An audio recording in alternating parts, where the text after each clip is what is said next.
Miss হবে না আপনার পছন্দের টিভি শো। দেখুন জি5 অ্যাপে একদম ফ্রি।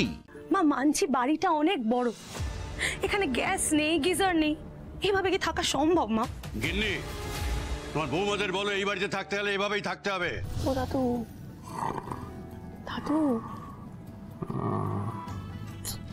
একটা না খুব বড় কেস খেয়ে গেছি গো। সব না তোমার জন্য হয়েছে জানো, শুনছো?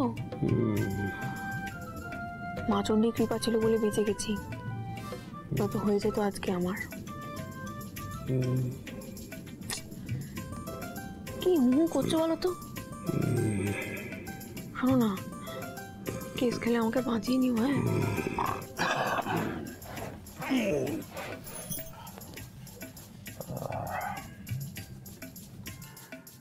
অত ওস্তাদি করতে গেলি কেন? আমি তোকে বলেছি ওস্তাদি করতে,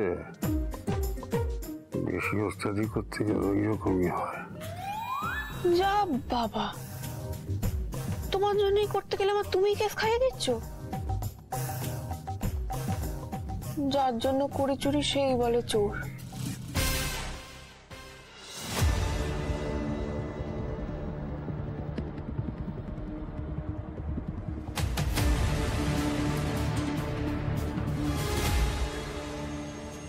বাবা, আপনি খুব রেগে আছেন না নাতিবাবু?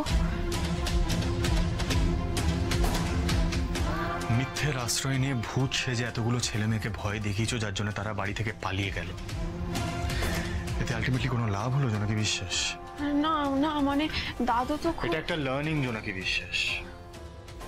মানুষ যখন সত্যের পথ থেকে সরে গিয়ে মিথ্যের আশ্রয় নেয় না, তখন আরো বড় বিপদ ডেকে আনে। এটা লাইফের গোল্ডেন রুল জোনাকি বিশ্বাস, শিখে নাও।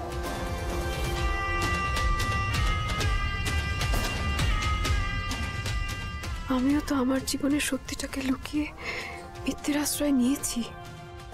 এটা কি ঠিক করেছি? আমি দাদু দিদাকে মিথ্যে কথা বলতে চাই না, জেলার কাকার সাথে কথা বলতে হবে। মায়ের কথাটা কি বলে দেবো দাদুকে? জোনাকি, ও জোনাকি, একবার এদিকে আয় না মা। হ্যাঁ দিদা বলো। বলছি লুচি করতে হবে, আমি ময়দাটা মেখে ফেলি, আর তার সঙ্গে সাদা আলু চচ্চড়ি হবে। ফুলকো ফুলকো লুচি আর সাদা আলু চচ্চড়ি। দিদা একটু মিষ্টি হবে তো গো, রসগোল্লা। তুই রসগোল্লাও খাবি? দাঁড়া দাঁড়া, তাহলে আনাতে হবে। শোন না, আমাকে একটু আলুটা কেটে দে মা, আমি ততক্ষণ ময়দাটা মেখে ফেলি। ঠিক আছে ঠিক আছে। মা, আনন্দদা লুচি খাবে বলেছে, তা কোথায় কি আছে একবার আমায় দেখিয়ে দিন, আমি তাহলে লুচিগুলো করে ফেলি। সেটাই তো করছি বড় বৌমা। দিদি ভাই শোনো না বলছি। ও মা, দিদি ভাই, দিদি ভাই এদিকে এসো তাড়াতাড়ি। এই হেসলে তো মাত্র একটা স্টোভ, এই এতজনের জল খাবারই একটা স্টোভে হবে? আরে শুধু জল খাবার তো নয়, আবার এতগুলো লোকের জল গরম, এই একটা স্টোভে আমি সামলাবো কি করে? স্টোভে কি আর এত লোকের রান্না হবে? উনুন বসাতে হবে। মা, মা কি বলছেন মা? উনুন? ও দিদা, উনুন? তাহলে উনুনে আঁচ দিতে হবে তো? ঠিক আছে ঠিক আছে, আমি উনুনে কে রান্না করবে? দিদি ভাই আমি কিন্তু পারবো না, তুমি দেখে নাও। এত অস্থির হয়ে না তো, এতগুলো লোকের জল খাবার, তারপর এতগুলো লোকের স্নানের গরম জল, যা আছে সেটা দিয়ে একটা ব্যবস্থা করতে হবে। মা, মা যখন কোনো ব্যবস্থা নেই তখন এই বাড়িতে এত লোককে কেন ডাকা হয় বলুন তো? মা কি হয়েছে? বুঝে বৌমা, এ বাড়িতে বরাবরই বেশি লোকের রান্না হলে উনুন বসানো হয়। কতকাল ধরে সেটাই হয়ে আসছে, এটাই নিয়ম। তোমার বিয়ের সময় তাই হয়েছিল, বিনয়ের বেলাতেও। মা মা সে তো অনেক আগেকার কথা। ও দিদিভাই মাকে একটু। মা আসলে এখন সব শহরে ছোট ছোট রান্নাঘরে গ্যাসে রান্না করে করে না আমাদের অভ্যেসটাই নষ্ট হয়ে গেছে। হ্যাঁ দিদিভাই একদম ঠিক বলেছে মা, আপনারও তো এখানে থেকে এইসব কাজ করার কোনো দরকার নেই। জোর করে এই ভাঙা বাড়ি আগলে নীলমাধবপুরে পড়ে থেকে তো কোনো লাভ নেই মা। আপনি কলকাতাতে চলুন, কলকাতাতে জীবন একেবারে সহজ সরল, কত সুবিধা। আপনারা কেন এখানে পড়ে থাকবেন? আপনাদের ছেলেরা কত করে আপনাদের বলছে, কিন্তু আপনারা তো কোনো কথাই শুনছেন না। নিজ বৌমা, সেখানে এমন আলো বাতাস আসে, দুটো গাছ লাগানো যায়, তোমাদের বারান্দা থেকে রোজ সকালবেলা সূর্যি প্রণাম করা যায়। আমি নয় তাও মানিয়ে নিলাম, কিন্তু তোমাদের বাবা, এ বাড়ির কর্তা, তিনি কি ওই পায়রার খোপে থাকতে পারবেন? মা মা মানছি বাড়িটা অনেক বড়, কিন্তু মেনটেনেন্সের তো একটা হ্যাপা আছে। এখানে গ্যাস নেই, গিজার নেই, এভাবে কি থাকা সম্ভব মা? গিন্নি,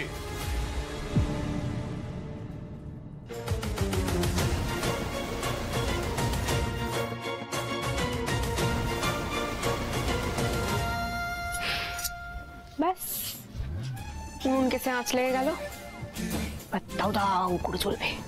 এই যে শোনো গিন্নি, তোমার বৌমারা যা যা বলছে না তার কিন্তু কিচ্ছু করা যাবে না। অমন করে বললে হয় নাকি? ওরা যে যেভাবে থেকে অভ্যস্ত সেটাই তো বলেছে, তোমার সবেতে খুদ ধরা চাই। থামো তুমি, ধামা চাওয়া দেওয়ার চেষ্টা করো না। ওই কে বলেছে ওদের না বলে কয়ে দলবল নিয়ে এখানে এসে আসতে? হ্যাঁ, 7 জন্মে ঝিঙে নাড়া করে না, হঠাৎ করে দলবল নিয়ে এসে হাজির। আবার তুমি শুরু করলে? বেশ করেছি, একদিন পরে বাড়িতে এসে সব সাহেবের পানা হচ্ছে না। ভালো লাগে না। বৌমা, তোমরা তোমরা তোমাদের বাবার কথা কিছু মনে করো না, উনি একটু রাগী মানুষ, আসলে বুঝতেই পারি। ব্যাপার কি সকালবেলা তো চেঁচেমেচি কিসের? তোমার বউ ছেলে মেয়েদের গরম জল দরকার, তারপর গিজারের। গ্যাস ছাড়া ওনারা তো রান্না করতে পারেন না। আমার বাড়িতে তো এসব নেই, তা সত্ত্বেও এই বাড়িতে আসা কেন বাবু? আরে দাদু তুমি এসব কি বলছো বলো তো? হ্যাঁ, এগুলো তো বেসিক এমিনিটিস, এগুলো তো লাগবে। এই দেখো দেখো দেখো, আবার সাহেবি বানা শুরু করেছে। তোমার এইসব নাতি নাতিনাকের ইংরেজিতে ফটাফট করে কথাবার্তা বলছে, দেখতে পাচ্ছ? যাও যাও, এবার শহরে গিয়ে লেখাপড়া শেখাও, যাও। ও দাদু, হ্যাঁ। ও তোমার সাথে তর্ক করতে চাইনি। তুমি ব্যাপারটা ফরগেট ইট। বাবা, তুমি দুটো গিজার লাগিয়ে দিলে ব্যাপারটা মিটে যায়, আর তো কথার দরকার নেই। একদম না, কোন রকম গিজার এ বাড়িতে লাগানো যাবে না। গিজার লাগালে আমার দেওয়াল ভেঙে যাবে। সবাই মিলে আমার বাড়িটা ভেঙে ফেলা তাল করেছে, তাই না? আমি বুঝি, আমি সব বুঝি, আমি সব বুঝি, বুঝে কেন? আমি সব বুঝি। দাদু আস্তে আস্তে আস্তে, কি না বড্ড বেশি কথা বলছি। কি হয়েছে? আমি এমন একটা গিজার তৈরি করব যে তোমার দেওয়ালে কোনো আঁচই পড়বে না। সব জাদু না? জাদুই গো।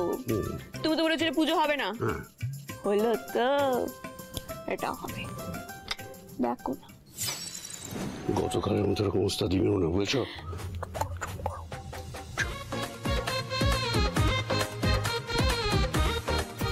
বাবা, ওই মেয়েটা বললো আর সুধাচরণ মিত্তির সেটা মেনেও নিল। জি5 ডাউনলোড করুন আর সব এপিসোড দেখুন একদম ফ্রি।